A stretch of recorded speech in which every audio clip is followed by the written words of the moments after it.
Hello friends, నమస్తే అండి. నా పేరు బాబు అండి. నేను కువైట్‌లో interior and exterior and construction ఫీల్డ్‌లో గత 20 సంవత్సరాలుగా పనిచేస్తున్నానండి నేను. సో, నేను ఈరోజు బాబు కన్‌స్ట్రక్షన్ అనే యూట్యూబ్ ఛానెల్ లాంచ్ చేస్తున్నానండి. మనకి ఇండియాలో అండి చాలామందికి మన తెలుగు వాళ్ళకేమంటే ఒక సొంతమైన ఇల్లు కట్టుకోవడం అనేది ప్రతి ఒక్కరికి ఒక డ్రీమ్ అండి. లైఫ్‌లో నాకంటూ ఒక సొంతంగా ఇల్లు ఉండాలి అని ప్రతి ఒక్కరికి ఉన్న డ్రీమ్ అండి. అంత అంత దానికోసం ఏమంటే వీళ్ళు ఆ జీవితమంతా చాలామంది జీవితమంతా వాళ్ళ సంపాదనలో 40-50% దాకా ఆ ఇంటి కోసమే పెట్టేస్తుంటారండి. సో, అంతటి ఇంపార్టెంట్ ఇల్లు కోసం మీరు కట్టేటప్పుడు మీకు దాని గురించి కొద్దో గొప్ప నాలెడ్జ్ ఉండాలండి. తెలిసి ఉండాలి. అంటే మొత్తం మీరు మేస్త్రి మీదో, కాంట్రాక్ట్ మీదో డిపెండ్ అవ్వకుండా, వాళ్ళ మీద కంప్లీట్‌గా ఆధారపడకుండా మీరు కన్‌స్ట్రక్షన్ గురించి మీకు అట్‌లీస్ట్ కొద్దిగా ఐడియా ఉందంటే, మీరు అక్కడ మీ ఇంటిలో కన్‌స్ట్రక్షన్ జరిగేటప్పుడు ఎటువంటి తప్పులు జరగకుండా జాగ్రత్తలు తీసుకొని, మీ యొక్క డ్రీమ్ హౌస్‌ని బాగా స్ట్రాంగ్‌గా, బ్యూటిఫుల్‌గా కట్టుకోవచ్చండి. సో, దానికి సంబంధించిందే అండి నేను మీకు కంప్లీట్‌గా ఇందులో స్టెప్ బై ప్రతి ఒక్క వీడియోలో మీకు అన్ని డీటెయిల్స్ నేను మీకు తెలుగులో చెప్తానండి. సో, నేను ఈ 20 ఇయర్స్‌లో ఫేస్ చేసిన ప్రాబ్లమ్ గానీ, నేను క్లయింట్స్‌తో నేను నేను కట్టించిన ఇళ్లల్లో, నేను ఇచ్చిన డిజైన్ ఇచ్చిన ఇళ్లల్లో ఎటువంటి ప్రాబ్లమ్స్ వచ్చాయి, ఎట్లా ఆన్ సైట్ దాన్ని ఎలా డిసిషన్ తీసుకున్నాం, ఎలా దానికి సొల్యూషన్ తీసుకున్నాం అన్న ప్రతి ఒక్క డీటెయిల్ మీకు ప్రతి వీడియోలో ఇస్తానండి. ఇందులో టోటల్‌గా అండి కన్‌స్ట్రక్షన్ సంబంధించింది.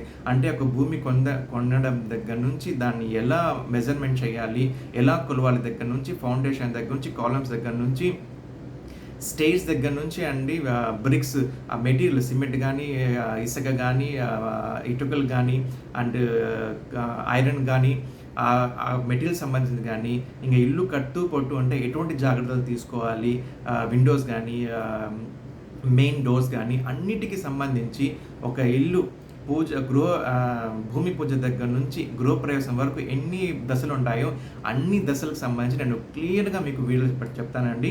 సో, ఎవరన్నా మీరు ఇల్లు కట్టుకునే వాళ్ళకి ఈ వీడియోస్ చూసారంటే మీకు ఐడియా వస్తుంది. సో, మీరు కట్టుకోబోయే ఇల్లుని మీరు జాగ్రత్తగా కట్టుకోవచ్చండి. అంతేకాకుండా అండి ఇంటీరియర్‌కి సంబంధించి కూడా నేను ఇదే ఛానల్‌లో అన్ని వీడియోస్ పెడతానండి. చూడండి, మీరు ఇల్లు ఎంత అందంగా కట్టుకున్నా గానీ, ఇంటి లోపల గానీ మీరు సోఫాలు గానీ, కప్‌బోర్డ్స్ గానీ, కలర్స్ గానీ సరిగ్గా వేసుకోకపోతే ఆ ఇంటికి అందం ఉండదండి. ఒకవేళ ఎక్స్‌టీరియర్ అంటే మీ ఇంటి అందం కొద్దిగా తక్కువ ఉన్నా గానీ ఇంటీరియర్‌ని గానీ కొద్దిగా బాగా చేసుకుంటే ఆ మొత్తం ఇంటికి లుక్కే మారిపోతుందనమాట. సో, ఇంటీరియర్‌కి సంబంధించింది మీరు సోఫాస్ ఎలా అరేంజ్ చేసుకోవాలి, మీరు పూల కుండీలు ఎక్కడ పెట్టుకోవాలి, కలర్స్ ఏది పెట్టుకోవాలి, టీవీ స్టాండ్ ఎలా పెట్టుకోవాలి, కప్‌బోర్డ్స్ ఎలా పెట్టుకోవాలి అనేది కూడా నేను ఈ ఛానల్‌లో సెపరేట్‌గా నీట్‌గా పెడతానండి. దాంతో పాటు వాస్తుకు సంబంధించిన విషయాలు కూడా నేను కొన్ని మీకు చెప్తానండి. ఇన్ డెప్త్ చెప్పకపోయినా గానీ ఒక బేసిక్ వాస్తుకు సంబంధించి కూడా ఇందులో మీరు చెప్తాను. మీరు జాగ్రత్త తీసుకోండి దాని ద్వారా. అంటే ఇంటికి వెలుతురు గానీ, గాలి గానీ, సూర్యరశ్మి గానీ ఎలా రావాలి, వాస్తుశాస్త్ర ప్రకారం ఏ రూమ్స్ ఎక్కడ ఉండాలనేది బేసిక్ ఇన్ఫర్మేషన్ కూడా నేను యూట్యూబ్ ఛానల్ ద్వారా మీకు ఇస్తానండి. ఇంకోటంటే అండి, అండ్ మోస్ట్ ఆఫ్ ది నేను తెలుగులో చూసాను చాలా యూట్యూబ్ ఛానల్‌లో గానీ, ఇంటీరియర్ డిజైన్‌కి సంబంధించిన కోర్సులు అయితే ఎక్కడ లేదండి. చాలా ఇంగ్లీష్‌లో ఉన్నాయి, హిందీలో ఉన్నాయి గానీ, తెలుగులో చాలా తక్కువ ఉన్నాయి గానీ, ఎక్కువ అయితే ఇన్ డెప్త్ లేదండి. సో, నేను ఈ ఛానల్‌లో వచ్చి ఇంటీరియర్ డిజైనింగ్‌కి కోర్స్ లాగా ఒకటి స్టార్ట్ చేస్తాను. మీ వాళ్ళలో ఎవరైనా మీ పిల్లలకి ఏమన్నా ఇంట్రెస్ట్ ఉంటే వాళ్ళకి ఆ వీడియోస్ షేర్ చేసుకోండి. లేకుంటే మీకే ఒకవేళ ఇంట్రెస్ట్ ఉంది ఇంటీరియర్ డిజైన్ నేర్చుకోవాలంటే నేను తెలుగులోనే స్టెప్ బై స్టెప్ మీకు అన్నీ క్లియర్‌గా చెప్తానండి. సో, దీని ద్వారా మీరు ఇంటీరియర్ డిజైన్ నేర్చుకోవచ్చు తెలుగులో. ఎందుకంటే చాలా కోర్సులు కానీ కొద్దిగా డబ్బులు కట్టి చేసుకోవాలి. అలా కాకుండా నేను తెలుగులోనే మీకు ఇన్ డెప్త్‌గా ఇస్తానండి. బేసిక్ నుంచి ఇన్ డెప్త్ వరకు మీకు ఇంటీరియర్ డిజైన్ కోర్స్ కూడా నేను మీకు ఇస్తాను నేను. సో, అది కూడా మీరు తెలుసుకుంటే మీకు ఈజీగా ఉంటుందనమాట. ఏదైనా కోర్స్ దాన్ని ప్రొఫెషనల్‌గా ఎంచుకోవాలన్నా ఎంచుకోవచ్చు. ఇంక అంతేకాకుండా అండి ఇల్లు కట్టిన తర్వాత ఇంటి లోపల మీరు ఎలాంటి చిమ్నీ తీసుకోవాలి, ఎలాంటి ఏసీలు తీసుకోవాలి, ఎలాంటి గీజర్ తీసుకోవాలి. సో, ఈ డీటెయిల్స్ కూడా నేను మీకు కంప్లీట్‌గా ఇస్తాను నేను.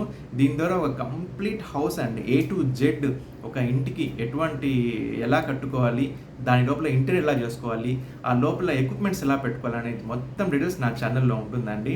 సో, మీకేమన్నా గానీ ఒకవేళ ఏదైనా క్వెషన్స్ ఉంటే, మీకేమైనా డౌట్స్ ఉన్నాక మీరు కామెంట్ బాక్స్‌లో మీరు పెట్టారంటే నేను దానికి సమాధానం ఇవ్వడానికి దానికి ఆ టాపిక్‌కి సంబంధించిన వీడియో చేయడానికి నేను 100% ట్రై చేస్తానండి. సో, మీకేమైనా డౌట్స్ ఉన్నా గానీ, మీకేమైనా క్వెషన్స్ ఉన్నా గానీ నాకు కామెంట్ బాక్స్‌లో పెట్టొచ్చండి. ఇంకా మీకు ఏం టాపిక్ గురించి కావాలన్నా కానీ మీరు కామెంట్ బాక్స్‌లో పెడితే నేను దానికి సంబంధించిన వీడియో అనేది ట్రై చేస్తానండి. సో, హోప్ ఈ జర్నీ మంచిగా ఉంటుందనుకుంటాను. నాకు ఎందుకంటే మీరు అడిగే క్వెషన్ ద్వారా నాకు కూడా నాలెడ్జ్ పెరుగుతుంది. మీతో పాటు నేను కూడా ఇంకా చాలా విషయాలు తెలుసుకోవచ్చనమాట. థ్యాంక్ యూ అండి. ఈ ఛానెల్ ఆదరిస్తాను అనుకుంటాను. ఇంక మీకు కూడా ఇది ఉపయోగపడుతుందంటాను. థ్యాంక్ యూ అండి. Thank you so much. Have a nice day అండి. సీ యూ అండి.